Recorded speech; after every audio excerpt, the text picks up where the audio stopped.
হারুনের ভাতের হোটেল বাংলাদেশের রাজনৈতিক অঙ্গনে একসময় বহুল আলোচিত একটি শব্দ।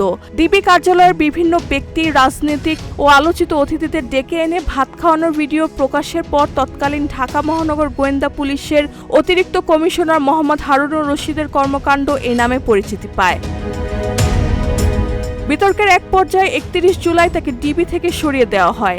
এরপর অনেকেই এই দিনটিকে হারুনের ভাতের হোটেল বন্ধ হওয়ার দিন হিসেবে স্মরণ করেন।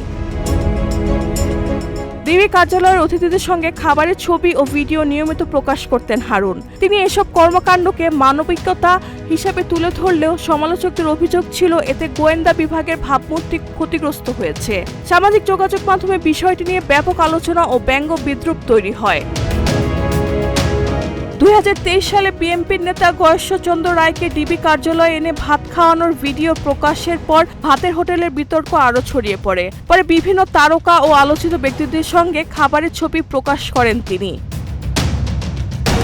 সবচেয়ে বড় বিতর্ক তৈরি হয় বৈষম্য বিরোধী ছাত্র আন্দোলনের সময়। আন্দোলনের 6 সমন্বয়ককে ডিবি কার্যালয়ে নেওয়ার পরে তাদের সঙ্গে ভাত খাওয়ার ছবি প্রকাশ এবং আন্দোলন প্রত্যাহারের ভিডিও প্রচার নিয়ে ব্যাপক সমালোচনা হয়। এই ঘটনায় উচ্চ আদালতও অসন্তোষ প্রকাশ করেন।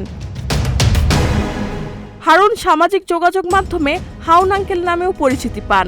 শিশু শিল্পী সিমরিন লুবাবার ভুল উচ্চারণ থেকে ছড়িয়ে পড়া এই নাম পরে ব্যঙ্গাত্মক পরিচয়ে পরিণত হয়। হারুনুর রশিদের কর্মকাণ্ড নিয়ে এর আগেও বিভিন্ন সময় বিতর্ক তৈরি হয়েছিল।